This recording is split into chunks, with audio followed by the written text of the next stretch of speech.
और अब समाचार विस्तार से। राज्य में पालक मंत्रियों की नियुक्ति के बाद बुल्ढाना जिले के पालक मंत्री गुलाबराव पाटिल ने पहली बार बुल्ढाना जिले का दौरा किया। उन्होंने विपक्ष पर जमकर हमला बोला। इतना ही नहीं, ठाकरे गट पर भी जमकर निशाना साधा है।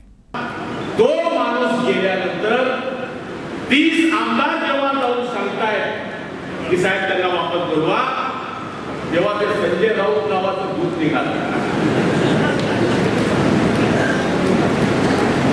ये म्हणलं की बोले गुलाबराव गीत तो तेरा चूहे जैसा है और शरीर तो शेर जैसा है, म्हणजे उडाले ते कावळे आणि राहिले ते मावळे, जायचं असेल तर जा। आता बसलाय मध्ये जेरा क्या होगा का दिया, ऐसी परिस्थिति है। आगे बोलते हुए उन्होंने शरद पवार और सोनिया गांधी पर तंज कसते हुए सोनिया गांधी को भानुमति कहा। उन्होंने ये भी कहा कि उद्धव ठाकरे का असली गेम कांग्रेस और राकपा ने किया। इकडे आदर्श शरद पवार साहेब आणि इकडे आदर्श सोनिया गांधी आणि आदरणीय मध्ये उद्धव साहेब ठाकरे, आणि सांगा यांच्या आशीर्वादाने आमचं सरकार आलं होतं, यांच्या आशीर्वादाने आमचं सरकार गेलं। सगळा गेम जर कोणी आपला केला असेल, आपल्या उद्धव साहेबांचा गेम केला असेल, त्या काँग्रेस राष्ट्रवादीने केला। सोनियासारखे माणसं सोडून दिले, आता म्हणतो याचा बदला करू, त्याचा बदला करू, याचे टोके काढू, त्याचे टोके काढू। बुल्ढाना जिले का पालक मंत्री घोषित किए जाने के बाद गुलाबराव पाटिल ने शनिवार को पहली बार बुल्ढाना जिले का दौरा किया। उनके स्वागत के लिए बुल्ढाना मेहकर मार्ग पर बाइक रैली का आयोजन किया गया। इस बीच ट्रैफिक में फंसी एम्बुलेंस को पालक मंत्री ने रास्ता दिया। राज्य में शिंदे फडणवीस सरकार बनने के बाद बुल्ढाना जिले के पालक मंत्री के रूप में राज्य के जल आपूर्ति मंत्री गुलाबराव पाटिल की घोषणा के बाद गुलाबराव पाटिल ने शनिवार को पहली बार बुल्ढाना जिले का दौरा किया। उनके स्वागत के लिए बुल्ढाना मेहकर मार्ग स्थित शीतला माता मंदिर क्षेत्र से मोटरसाइकिल रैली का आयोजन किया गया। रैली बाबा साहेब आम्बेडकर वाटिका से गुजर रही थी। उसी सड़क पर एक एम्बुलेंस आ रही थी। इसी बीच पालक मंत्री गुलाबराव पाटिल और सांसद प्रतापराव जाधव ने रैली को रोक दिया और ट्रैफिक में फंसी एम्बुलेंस को रास्ता दिया।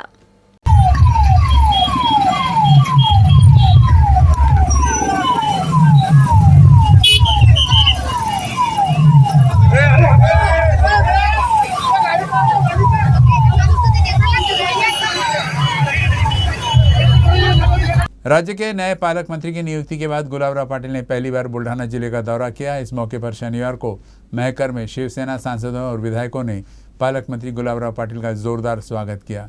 इस अवसर पर आयोजित कार्यक्रम में सांसद प्रतापराव जाधव ने सीधे मातोश्री पर गंभीर आरोप लगाए।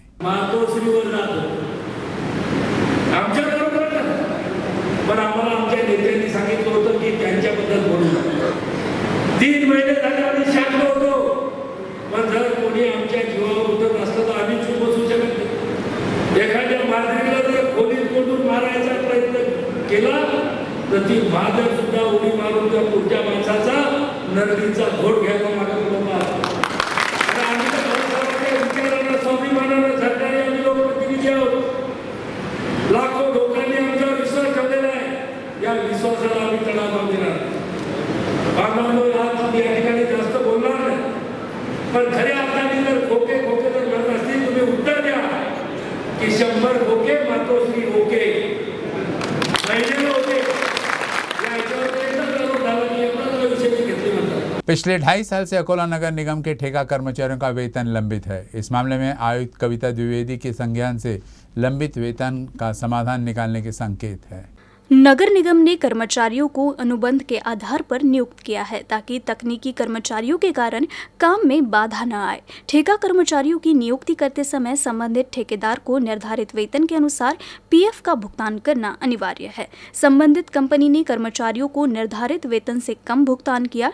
एक और कर्मचारियों को कम वेतन देने के बाद भी नियमानुसार पीएफ की राशि का भुगतान नहीं किया गया।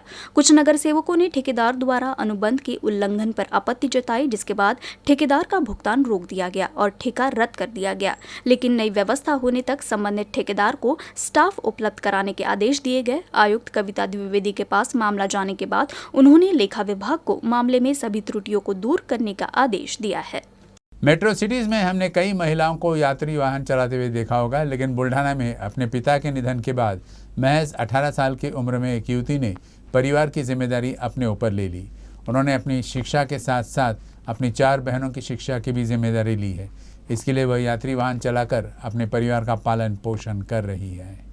ये है बुल्ढाना जिले के खामगांव के हिवारा गांव के रहने वाली अस्मिता वाकोड़े। उम्र सिर्फ 18 साल। इतनी कम उम्र होने के बाद भी अस्मिता का हौसला किसी जिम्मेदार शख्स जैसा ही है। 3 साल पहले पिता की अचानक हृदय गति रुकने से मौत के बाद परिवार की जिम्मेदारी अस्मिता पर आ गई। ऐसी हालत में अस्मिता ने टूटने के बजाय अपने परिवार की जिम्मेदारी खुद पर ली। पिता के मौत से अब तक इस जिम्मेदारी को उसने बखूबी निभाया है। वह वाहन उनके पिता ही चलाते थे, लेकिन वक्त और हालात ने ऐसी करवट बदली कि ये पिता का स्टीयरिंग बेटी के हाथ आ गया। अस्मिता गर्व से कहती है कि वे यात्री वाहन चलाती है और इस पेशे से उन्हें किसी तरह की शर्म नहीं है। मी, माझी मम्मी, माझे 5 बहिणी आणि माझ्या आजोबांसोबत राहते. इथं माझे पप्पा 3 वर्ष म्हणजे माझे पप्पा गाडी चालवत होते. 3 वर्षाआधी ते एक्सपायर झाले. त्यामुळं गाडी मला चालवायला लागते माझ्या बहिणींच्या शिक्षणामुळं. माझा रोजचा शेड्यूल असा आहे की रोज सकाळी उठायचं, त्यांना स्कूलला घेऊन जायचं, त्यासोबतच ट्रिप मारायची आणि त्यानंतर त्यांना स्कूलला सोडल्यानंतर मला माझ्या कॉलेजला जावं लागतं. माझे कॉलेज 10 ते 5 असते. त्यांची स्कूल लवकर सुटते तरी मला जाता येत नाही, कारण की माझी कॉलेज असते. ते तिथून पायदलच येतात आणि मग तिथून जेव्हा माझी कॉलेज सुटते आणखी एक ट्रिप मारायची. हे सर्व जेवढे बी पैसे येतात ते मी माझ्या मम्मीकडे देत असते घर खर्च भागण्यासाठी. सोबतच डिझेल बी भागायला पाहिजे गाडीचं. म्हणून काय स्वप्न तुझं? माझं स्वप्न IPS व्हायचं आहे, UPSC क्रॅक करायची आणि सोबतच माझ्या बहिणींना स्वतःच्या पायावर उभं करायचं आहे. म्हणजे आमची आता जी परिस्थिती आहे ते पुढं राहायला नको, याच्यासाठी एवढं कष्ट चाललं आहे. माझी मुलगी एक आदर्श आहे. ती मुलीच्या जातमध्ये काय म्हणजे सांगायला एक शब्द नाही आहे, पण तिच्यामुळे माझं घर पण चालते आणि माझ्या 5 मुलीचं शिक्षण होऊ राहिलं. हेच लय मोठं आमच्यासाठी गर्व पण आहे. आणि मुलीच्या जातीमध्ये ती एक आदर्श निर्माण भी करू शकते आणि उच्च पदवीवर लागायला पाहिजे असं माझं स्वप्न आहे. अस्मिता के घर में 4 छोटी बहनें, बुजुर्ग दादा दादी और माँ है। अस्मिता ऐसे संकटों के बीच पूरे परिवार को मजबूत करने का काम करती है। सुबह वह अपनी बहनों को स्कूल लेकर जाती है, फिर अपनी पढ़ाई और साथ ही परिवार का भरण पोषण करने के लिए दिन भर यात्री वाहन चलाती है। माझी नात शिकते, एवढं शिकते, मला आनंद वाटते. आणखी याच्या पुढे ती भरपूर शिकेन असं मी तिला शिकवणार. कसे कष्ट करून सुद्धा शिकवणार, पण तिचे शिक्षण भरपूर करणार. मला भरपूर आनंद आहे माझी नात शाळा शिकल्यानंतर. गाडी चालवते काय गावकरी काय म्हणतात गाडी चालवते? गावकरी सगळे नाव काढतात तिचे. गावकरी पण तिच्याच बाजूने आहेत. सगळे नाव काढतात की मुलगी गाडी चालवते, मुलींना शाळेत नेते, बहिणींना सगळं ती सांभाळते. तिच्यामुळे तिच्या बहिणीचं शिक्षण होऊन राहिलं. नाही तर तिच्या बहिणीला कोणी नेलं असतं शाळेत, कोणी नेऊ शकलं नसतं. आमच्याकडे ड्रायव्हर ठेवायला तेवढा पैसा नाही, म्हणून मग तिच्या बहिणी ते शाळेत ज्ञान करते, सगळं ती सांभाळते. गावातील अस्मिता राजेंद्र वाकोडे ही मुलगी शिक्षण घेता, हिचं शिक्षण चालू असताना तिच्या 5 बहिणींनासुद्धा ती शिक्षण देण्याचा प्रयत्न करत आहे. घरची परिस्थिती गरीब आहे. तिचे वडील 3 वर्ष झाले एक्सपायर झालेले आहेत आणि तिची छोटीशी गाडी आहे. त्या गाडीने खामगाव येथे तिच्या सर्व बहिणीला ती ने-आण करते आणि तिची कॉलेज थोडी लेट आहे आणि तिच्या बहिणीची 10-11 वाजता सकाळी सुटत आहे. तर त्याच्यामध्ये 2-3 प्रवासी ते आणते, म्हणजे त्याचा उदरनिर्वाहासाठी उपभोग होते. घराच्या कामासाठी तो निधी भेटतो आणि पेट्रोलचा खर्चसुद्धा निघते. म्हणून ती हा एवढा आटापिटा करत आहे. मी आपल्या या चॅनलद्वारे सरकारला अशी विनंती करत आहे की त्यांनी या मुलीच्याकडे तिच्या शिक्षणाकडे काहीतरी लक्ष देऊन तिला काही मदत करावी अशी माझी इच्छा. आणि ती या गावाचं भूषण आहे असं मी आपल्या चॅनलद्वारे कळवतो आणि सरकारला विनंती करतो की तिला काहीतरी मदत मिळावी. दुनिया में ऐसे लोग भी हैं जो अपनी दुख दर्द का दुखड़ा रोककर टूट जाते हैं, लेकिन अस्मिता ऐसे लोगों के लिए मिसाल है जो कठिन परिस्थितियों में खुद को मजबूत बनाए रखती है। ऐसे ही जज्बे को UCN न्यूज़ सलाम करता है। Fahim Deshmukh, UCN news, Buldhana. महात्मा गांधी और लाल बहादुर शास्त्री जयंती के साथ साथ भारतीय स्वतंत्रता के अमृत महोत्सव के अवसर पर अकोला जिला सेवा समिति ने शहर से तिरंगा रैली निकाली। अकोला जिला सेवा समिति के गांधी विचारकों, सर्वोदयी कार्यकर्ताओं, स्कूली छात्रों और नागरिकों ने गांधी जवाहर बाग में राष्ट्रपिता महात्मा गांधी की प्रतिमा को सलामी देकर बड़ी संख्या में भाग लिया। ज्योति जानोरकर विद्यालय के छात्रों ने 75 मीटर तिरंगा लेकर जुलूस में भाग लिया। अकोला जिला सेवा समिति के सचिव महादेवराव हुरपुड़े ने सभी का धन्यवाद किया। VCR।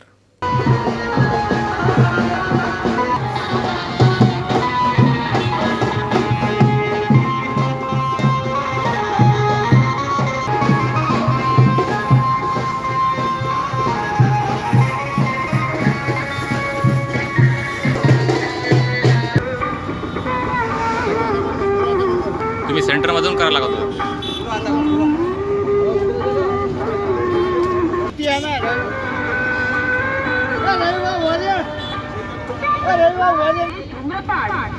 ब्रेक के बाद आपका फिर स्वागत है। अकोला वन्य जीव विभाग, वन विभाग निसर्ग कट्टा और शंकरलाल खंडेलवाल कॉलेज के प्राणी शास्त्र विभाग द्वारा आयोजित वन्य जीव सप्ताह का उद्घाटन अमरावती विभाग के आदिवासी विकास विभाग के सुरेश वानखेड़े के हाथों किया गया। पृथ्वी पर मनुष्य और जंगली जानवर और पौधे सह अस्तित्व में हैं और यह साहचर्य इस पृथ्वी की सुंदरता का सार है। इसके लिए आदिवासी विकास विभाग अमरावती के अपर आयुक्त सुरेश वानखेड़े ने कहा कि पृथ्वी के प्रत्येक निवासी को वन्यजीवों के संरक्षण का संकल्प लेना चाहिए। कार्यक्रम का आयोजन शंकरलाल खंडेलवाल कॉलेज के पद्मानंद हॉल में किया गया। उन्होंने कहा कि वन्यजीवों को जंगल में देखना एक रोमांचकारी अनुभव है।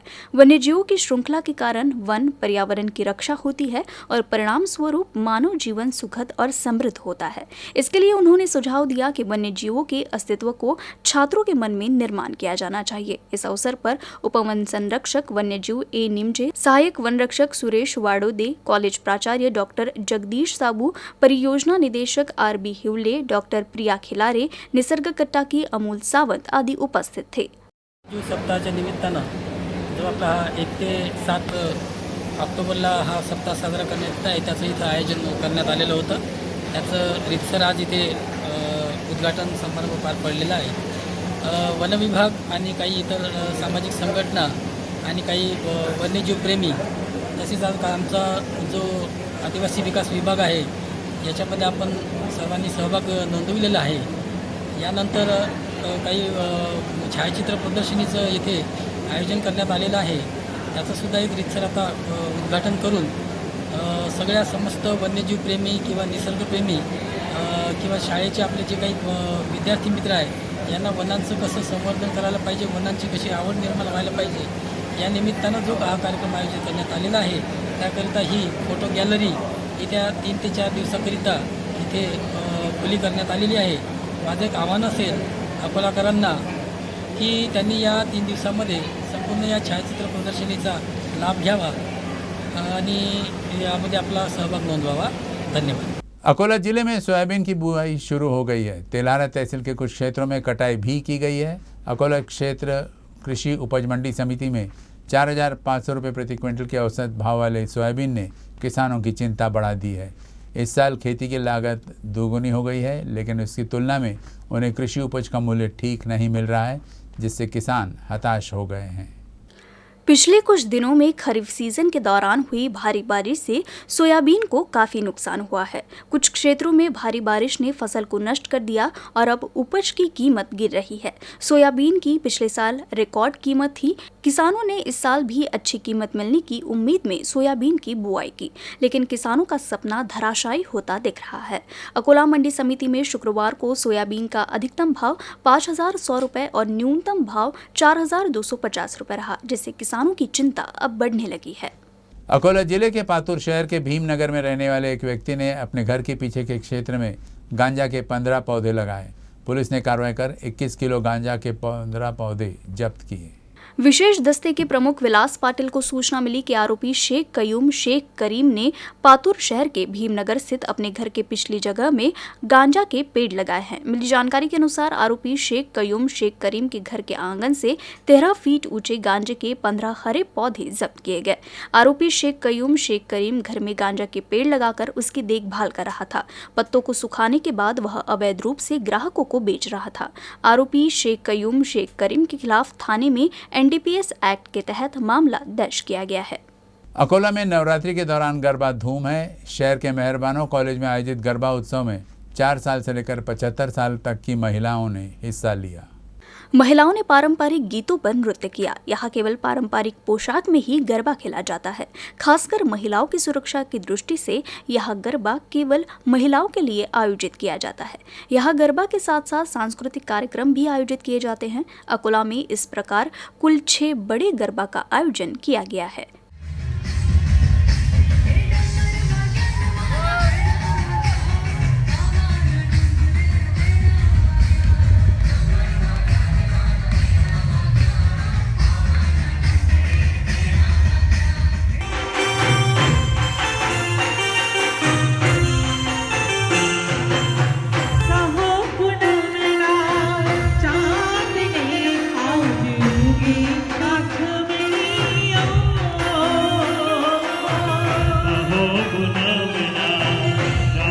Thank you.